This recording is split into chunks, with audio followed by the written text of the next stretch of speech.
Hey, this is LeiLani Cauthen, CEO of Learning Counsel, News, Media, and Research. I'm here in Dallas, Texas, which is an exciting place to be. And I have with me Matt Yeager, who's the Assistant Superintendent of Technology from Garland ISD. Matt? Thank you. I'm Assistant Superintendent. I've been there for about 4 years now.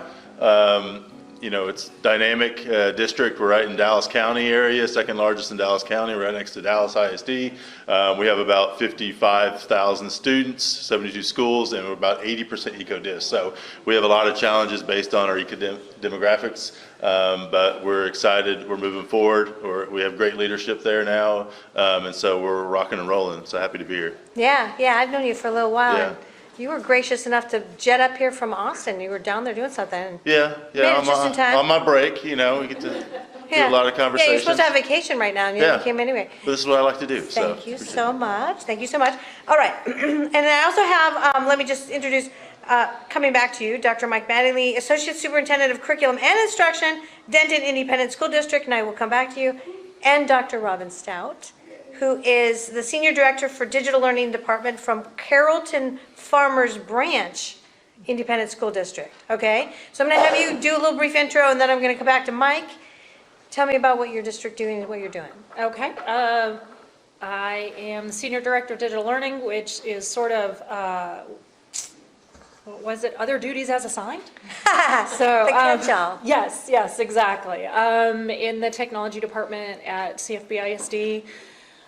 This is my 4th year in the district. My department is our digital learning coaches, the K-12 coding program, briefly the virtual academy work in progress, and then we paused it, and library media services.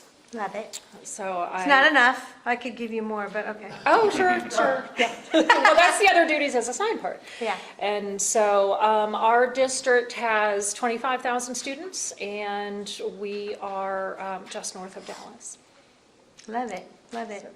What's challenging, it sounds like? What's challenging? Herding the cats. Let me come back to the what it is. Yeah, I got that one. So I want to bring Mike. Mike, you and I have known each other, what, 10 years? At least, yeah. A long time. Yeah, we're growing old together. Soon we'll have stories. That's right. Yes, it'll be awesome. So let's give your brief intro. Okay. And what's happening for you at Denton. Okay, I am the Associate Superintendent for Curriculum Instruction and Staff Development in Denton ISD. Denton is north of Dallas and Fort Worth at the top of a triangle. We're a university town. We're very much influenced by both universities. About 45,000 students live in our community, and it does have an influence on our school board, which is a positive. It asks for us to be innovative and vibrant and energetic, and lots of challenges to talk about today. Oh yeah, we're going to get into those. But we had a good day today, right? Absolutely. I mean, we had workshops about the future models and what's the difference between just a flat digital document and super duper animated stuff that does a bazillion whizzy, the new curriculum thing. And a few other conversations. But I think what I want to go is your challenges. We framed the biggest challenge right now as a structural one, because we think that Learning Counsel research that looks like there's a lot of problems, losing kids, can't get the teachers, achievement loss during the pandemic, blah, blah, blah, blah, blah, blah, blah. Okay? But we've identified the real problem is really the structure itself, because the real outside pressure is consumer learning. It's the chaos of the open market. So I want to just frame that in there and have you go, our challenges, understanding what I just said, okay? And I just gave the big target up here, and probably you're looking at your challenges here, but please relate back to what those are. Can you want to go first? I can go first, yeah. Well, first of all, I'll say every time I come and talk to and listen to LeiLani, I go back thinking I'm not doing anything correct. However, sorry. However, I will tell you that we have 2 big challenges, I would say, in the state of Texas. Most everyone has experienced a huge learning loss in mathematics. It's on everybody's mind. I'll put that one to the side for a minute. Our larger challenge, or at least in our district, is finding quality teachers and paraprofessionals, secretaries, bus drivers, you name it. All staff members are shorthanded right now. And when you do that, it's hard to be safe and secure. It's hard to provide high-quality instruction on a minute-by-minute basis. Yeah. So you rely on your systems that are in place to help you with that. I think this caught us off guard. I think that we did not prepare for the shortage of personnel that would be available to us. Again, being in a university district, we usually many times have first choice at some of the brand new graduates that come out because we have relationships with universities and with those student teachers, but that's not the case anymore. We had a lot of people walk away. Someone just said their husband left teaching with 3 years to go. My wife left teaching last year, and she had 3 years before she was eligible for retirement, but it was just a lot of stress and strain, I think, on the day-to-day teaching. Yeah. I'm hearing that everywhere. You're not the only one. I think we started in Boise this year, and West Ada, they've got, what, 30-some thousand kids, I think. They needed 300 more teachers by the end of the year.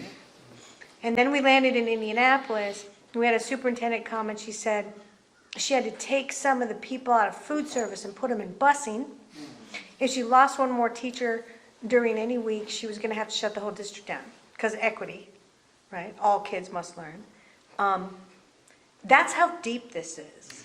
In the past, mathematics, science, special ed, world languages have had their fair share of shortages, but English, language arts, mathematics, just your typical core teachers do not exist. Yeah, I know. Yeah. We do not think that there's a teacher shortage. We just think there's a teacher exit. They have made decisions to walk away. Over 1 year, we could not have had this great of a shortage. So they're making decisions not to return to the classroom, and they're leaving the classroom, or at least in our district, on a weekly basis. So that's your perception, but in my mind, I was hearing Halloween music, do, like where they'll go, kind of a thing, right? Yeah, that's a little scary. So let's come on to you, because I think we could go deep into that, because I've already said there's other districts that are telling us there's 70 kids thick per class. This isn't unique. It's also global. All right, so let's go this way, and then I'll shake it up during the course of the thing. But Robin, Carrollton-Farmers branch, your answer the same sort of thing, because we started off with real big challenges. Yes, Okay. we are having that as one of our challenges. Luckily, our staffing numbers are better than what we've heard from some of the surrounding districts. Okay. One of our challenges, though, is we've had to get creative with getting those people in. And so the criteria may be slightly different than it had been in the past, because I know for one thing, when ESSER teachers, they open that up to retired personnel. And we're also bringing in people that are on the cusp of certification but haven't quite gotten it yet. Yes. And so we're finding that just as the teachers have to differentiate for a huge variety of skills, levels, needs, well, we're having to do that as well for a large variety of teacher skill level and need. And so bridging that gap has been interesting. In addition, one of our systems, we had a cart-based one-to-one model prior to the pandemic, and then we passed them out through car windows for our elementary school students, and now they're coming back and they have some needs. We found that we are needing to reacclimate them to the rules and routines of school, but then also what these devices are for, how am I using it, and that also works with the teachers. How are they expected to leverage various tools and resources at their disposal effectively for students. And so those are kind of going hand in hand with each other a little So that sounds like a lot of issues all at once. It's like the perfect storm sounding thing going on there.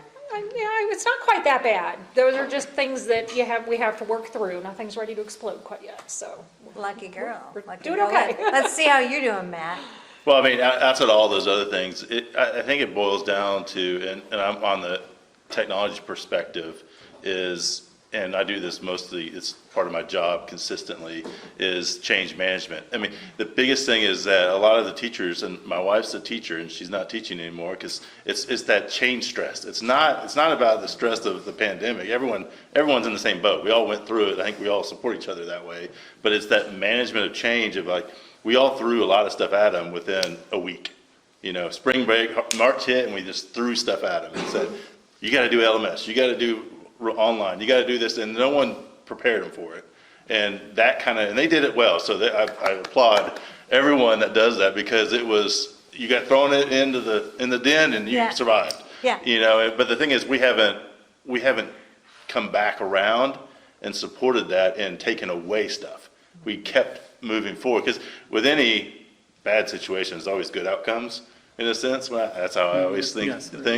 So the pandemic helped us achieve things better Yeah. and faster Yeah. than what we would have ever gone to on instructional technology, integration, things like that. It's just we loaded it up and we haven't taken away.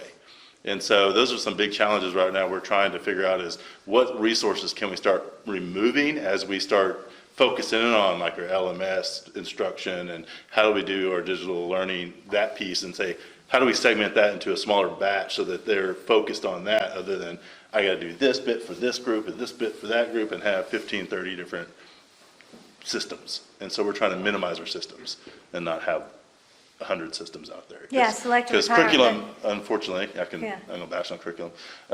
Curriculum likes to just buy things for very small groups of people. We know that. See, I mean, we collaborate. You're not admitting it. We collaborate very well, but that's the thing. But then that gets overwhelming. We don't know that. So at leadership levels, we're saying we need to do this, and we're focusing down on leadership level. I think the Frisco ISD guy said, on leadership level, we said this and focused in on Canvas as our LMS, focused in on learning that, but the rest of the departments are doing this, and we didn't know that they had this big of backpack on, other than we're talking about this. And what that tells you, and this is what you're probably saying, is that it's one thing to lead with vision. It's another thing to look under the hood and see what's Application. happening actually on a minute-by-minute basis in terms of execution. And I think that's where a lot of schools have fallen down. Because you're right, they're adding more to the pile, and then wives are quitting early and things are occurring. And they're saying, I don't want to teach anymore because this is ridiculous, because it's not a human job. So we're right on that cusp of going, wait, this is not a human job. Can we get technology to do some of this? And then rather than the big letting of everybody pick everything, let's do some leading. Let's take some power away from the teacher. We love them, but we put too much responsibility on them, and it's not a human job anymore. So we're going to take some back, just like we did in the textbook days. And we're going to tell them, here's your path. This is the way we're going to do it. And then they go, first of all, I hate you because you took away all my favorite stuff. But I'm going to cry in the corner for about a week. And then I'm going to come back and I'm going to be like, okay, I'm so close to retirement, I'll do it. And then they'll do it. And then they realize, hey, I don't have to do everything anymore, right? So that's the thing that we were talking about earlier. But I think what I want to hear from you guys next is really, what do you think about model shift? Because we talked a lot about how you're in this, should we be online? People want to still be remote sometimes. Frisco talked about, like, we all wanted to be back in the building. Well, that's not the national average. There are still a lot of schools and districts in America losing a lot of kids. So we feel very strongly that the model shift is real. And it has to do with people's expectations post-pandemic more than ever before. My time, in my space, when I do it best. Stop manufacturing modeling me, right? And so we feel there's a little bit of an inevitability to this, but boy, that's a big thing to chew, right? What I'm saying. What are your thoughts? I mean, what were your Yeah. reactions? No, my reaction is, one of the things that we noticed when students returned this year was that a lot of flexibility had been integrated into students' day. And I'm talking primarily secondary students right now. And, maybe they don't get to school on time or they start school later, or they had virtual options and things like that. Then this year, everyone's expecting them to go back to the traditional model, and it didn't work for a lot of kids. A lot of kids had not had that experience in a couple of years. So along with their parents and being with their children during the day, they sort of expected a lot more flexibility. And we started looking at our ADA numbers and seeing that, we had a lot of kids not showing up. They were doing their work, but what we found is that teachers were finding a way to make it work for students, whether they were present face-to-face or not, and the learning kept going, better for some than for others. But we started realizing as campus leaders that we need to be flexible with what our expectation is for different homes and households and what their expectations are. And that was hard for a lot of teachers too, to say, oh wait, no, I expect us to go back the old way. Remember, the normal isn't normal anymore. This is our new normal. And like Matt was saying before, there's a couple of positives that have come out of this. Number one is that we have more technology at our disposal than we've ever had in the past. How long would it have taken us in a normal rate to get all this technology for us? So that's a positive. Yeah. And number two, students have experienced technology and access more than they've ever had in their past lives. I mean, you may have been in a classroom that really expected it, but overall, day to day, all day long, things like that, that's not necessarily what I'm saying that all kids need all the time, but they've all had that experience now. So if you want to do some shifting with the model, most parents can flow with that now because they had some of that experience 2 years ago. So, and some of that really is, I also want to comment on this. It's active digital learning, not passive. Correct. And that's also a big difference between before and after. Yes. Yeah. Yes. Before it was totally passive. We Yeah. totally understand what Here's a video, integration go is. watch it. Yeah. Yeah, so totally big difference. Okay, good. So same comment to you. Like this model thing is a potentiality. What are your thoughts? My thoughts are that this is the third August that there's been in the back of people's heads oh good, we get to start things normally now. Or, the first time it was, oh, well, we'll go remote for a few weeks, then it'll go back to normal. And then last year it was, well, yeah, we're kind of back to normal, but our numbers are really high and we have classes closing out and we have, contact tracing and we have entire schools that have had to close down. And then this year it's normal. But the teachers have had to grow and change so much, and the kids have gone free range in some cases for a couple of years, that we did agree that there really is no normal. And so I think that is some of the struggle, is the students' behavior and discipline are becoming challenges at some of the schools. And so the teachers have had to get very creative, and the administrators have had to get very creative in looking at how to respond to that. So I think it might be gradual, but we kind of need to look at, okay, we're not going back that way. We've grown, we've changed. So where can we start doing a little bit more of this hybrid, and how can we integrate more of the lessons that we've learned, as opposed to this yearning for, I'm going back to the way things were before. Yeah, Because and they're not on the same channel with you. Right. They're like, I'm out, I'm in a Yeah. homeschool, la la. Yeah, so you're in a struggle for survival, which public education has never been in a struggle like this. Never. Correct. Not at this order of magnitude. I mean, it's like, yeah, we're on all those. Okay, so I'm coming to you, Matt. The model, the structure, what are your thoughts? Well, Garland's been a system of choice, so any kid can go anywhere they want in all 72 of our schools, so they can choose where to go, no matter. So we do have a CTE center that all 7 high schools go into, each of them, and they get to choose which high school they go to first, and then if they're in a CTE program, they go to that CTE facility. Very nice, beautiful. But even in elementary, they can go from one elementary to another elementary anywhere they want. So we don't have neighborhood attendance zones. So that's the cool thing. So they've been having that choice for a long time. The biggest thing is, I think, we're still in the model of push. Like teachers are just saying, this is what I need everyone in the room to learn right now. Yeah, they're whole grouping their way. And whole group is like so pre-pandemic. Because that was the biggest thing we had to do. We were trying to get things digital onto Canvas that they had in their classrooms printed, ready to go when the COVID hit. Yeah. And that's what their biggest challenge was, is like, hey, I need to get this to them, everyone. And I'll say a thing, because this is my mind working, so you know me more, but I'm dyslexic. So my mind thinks way outside the box. I look at outcomes, and I'll find my spaghetti way through it, and I'll find the end. You know what I'm talking about? And so I come with that model of how do we allow all students to come into that. Some can go straight to it, and some we can go different directions. And so I always try to encourage to make sure, hey, allow them to come up with different ways of doing it, and or have PBL model, project-based, where it helps facilitate leaders and or other people that are strong in certain areas. Yeah. And so I think shifting that in a sense, because our CTE program, I don't know of anyone that has a CTE program out there, but they're probably accelerating their CTE programs. Yeah. And it's a lot of it because if you go in that room, that teacher is not up in front of them going, you need to do this, and they're like, here's what you should be doing. Here's a project you're working on, and just have at it. If you need to ask a question, I'm right there. And that's, I think, the next facility as we go, because that'll help us adapt to any other online trajectory that if we do that again, or we allow to do that. We stopped our virtual school, so we don't have a virtual school anymore. We had half last year, but then because it just wasn't, no one was in it. But it didn't have it's not the right platform. We don't have the right support structure for that. And then we need to adapt as a district our support structure.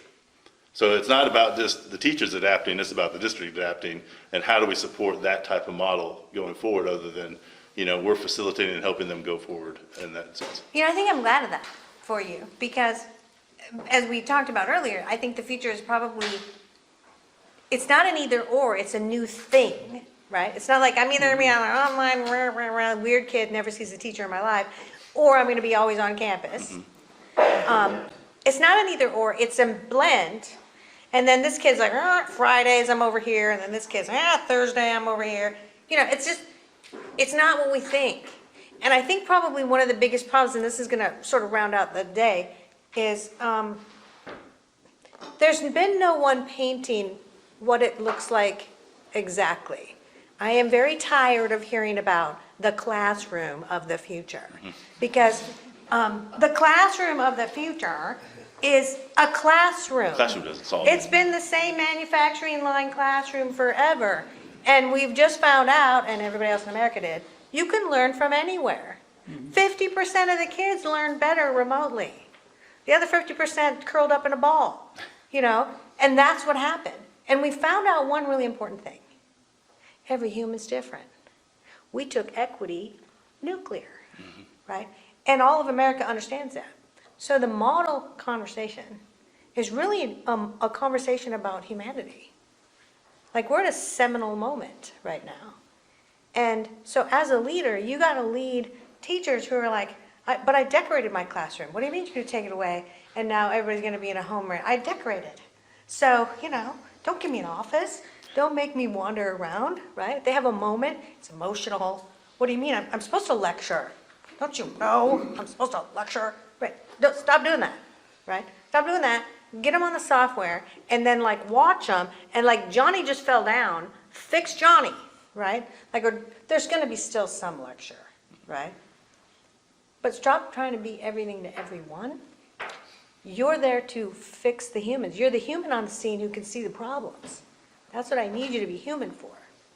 So I think we are in that tipping over moment of the tech, but we're in a tipping over moment for the utility of the humans too. And as leaders, you guys are in the middle of that. You're losing teachers anyway. Let's talk about that human leadership and maybe some suggestions. You good? Yeah, I'm good. One of the responses that we had as a district starting this year, so it's brand new, and this part of this was about saving our profession. You said we're. Yes, that's what we're Right. trying to do. We're trying to save our profession. So one of the things that we kept hearing from our teachers was, we need more time. Now, we've heard that for the last, 100 years? So we thought, how can we give you more time? So we worked into our calendar 18 half-days.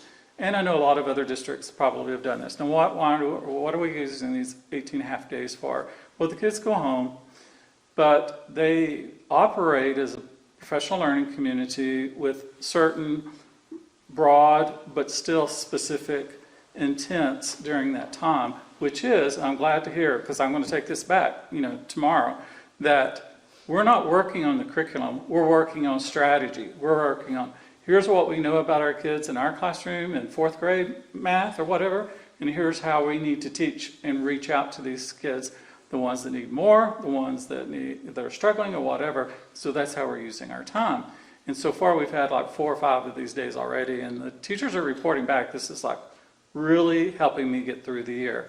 And because we've had so many new teachers over the last couple of 3 years, and even those that were new in the last couple of years have not had good mentoring because of our situation with the pandemic.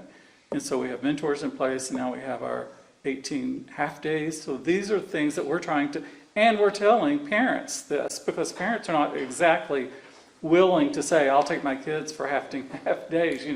We said, hey, look, we're doing this for the teachers. Your kids will benefit from it in the end, but this is what we have to do for our teachers this year. We've worked, right now we have it in our calendar for next year as well, but it still remains to be seen how positive that will be. But I think that's one of the examples. I think that's really great. That's a great example. So you're making steps in the direction of like unburdening them from a different direction. I love that. But spending their time in a very wise way. Yeah, yeah. I like that you gave them time, but I also think that maybe you should make a suggestion that you need to look under the hood and take something away that would actually give them time, that they're currently doing that they don't need to do. Does it make sense? Workshop would be fun. But this is exceptional that you have got an emotional component, because that's emotional. Yes, it is emotional. It's a lovely one.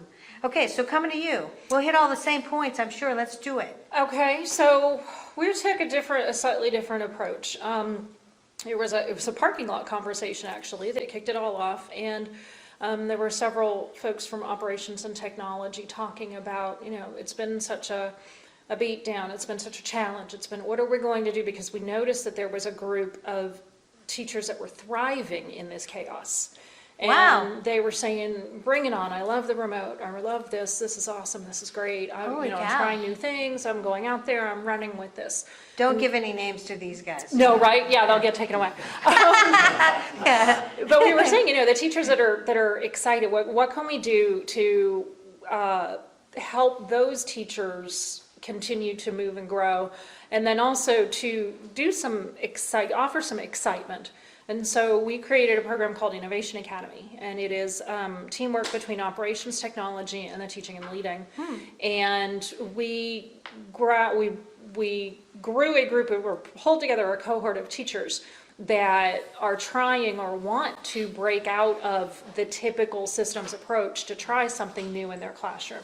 And so we're doing a hybrid of PLC and action research, where they're each identifying the unique problem that they're trying to solve in their class, but we've eliminated some of the constraints from them on how they move and tackle that. And we're putting them in PLCs of like groups. So we have a number of teachers that want to investigate some experiential learning. And so they're working together in a PLC to investigate and trying it on their own.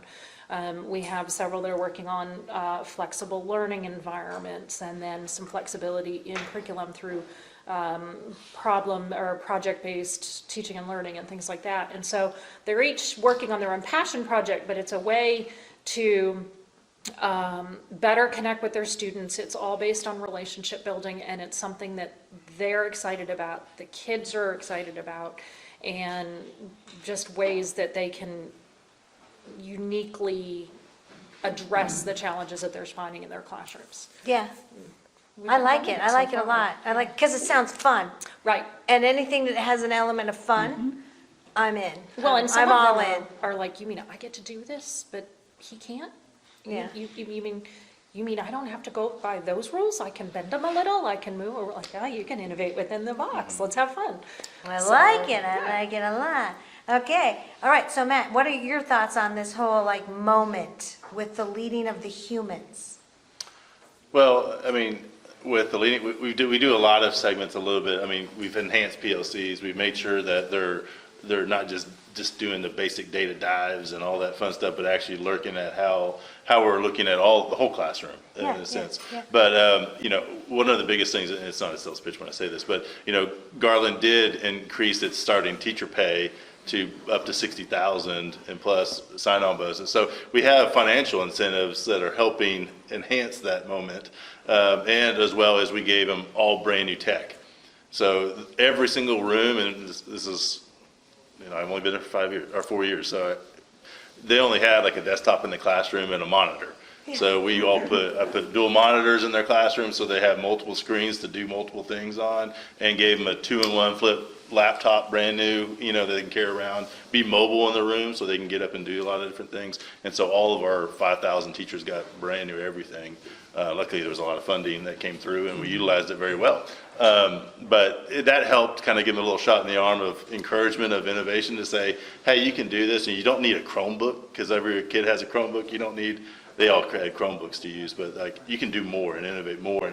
And now they're actually collaborating together, because now they don't have to, because the desktop was in the classroom. They couldn't go into a meeting and have a laptop, or something. And now they're all working together, developing instruction together, and it's been very beneficial to have that community feel within the teaching, just with their peers, a 5 peers or so in their department, and they're all working together and they're all looking at it together. So that's been a huge shot in the arm for going forward. But I think we're still that's just a small scratch of what we can be doing. But like I said, it's that time. You have to take away stuff to give stuff, and that's Yeah. the goal is, we can't keep giving, we have to take away. And then, Yeah, I think you got to. And then you also have to show them where you're going. It's like, I'm going to lead you to the promised land. And people are like, yeah, it's vague. Where is it? Right? Where is it? Like, they don't really, it's vague. And I think Never a been lot of people Yeah. are scared too, because you always think, because I think we talked about it when I Yeah. first got here, Yeah. is, you don't know what your data is until a few years out to say, is what I'm doing now effective in the future? You may have I call it a stellar year where a new NFL team comes and wins the Super Bowl all of a sudden in the first year. Usually it doesn't happen. It usually takes 3 or 4 years to develop a team and get to the point, the outcome they want. Well, the thing is that, sometimes people are too scared to let the accountability it's go and see where they go and get there. Does that make sense? We're always at a district, and I speak as a district level, we're just, you have to, I need to see these scores. And that's going to eliminate innovation in my perspective. Yeah, it's too much pressure. Without giving them some time of leeway to kind of figure out, hey, I know you can get there, but how would you do this? Other than me tell you, just here's the rubric we've done every year, and just kind of follow that, and you're good.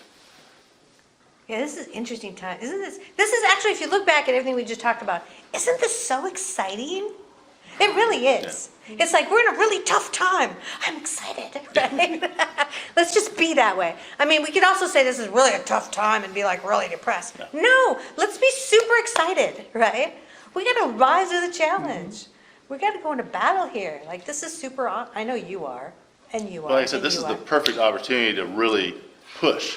Yeah. I mean, I always say, the worst thing someone can tell you is no, but, just keep pushing. Yeah. I mean, everyone that has that, we've already ripped the Band-Aid off during the pandemic to fully do this, but let's keep it going. Don't step back. Yeah. We can't step back, or it's just going to convenience is going to slowly hit back. Yeah, normal's over. Comfort and convenience wins over push. Yes. It was the disruption we needed. Yeah. Yeah, it absolutely was. And I just hope the public starts to understand that. Back to school, blah, blah, blah, blah, blah, but not back to normal. That's what I'd be advertising. back to school, but not back to normal. Because that's what the parents really want to hear, okay? They were like, good, can I be off on Fridays? Just want to, Convenience. it's a moment. Okay, good. Well, let's give these guys a big round of applause.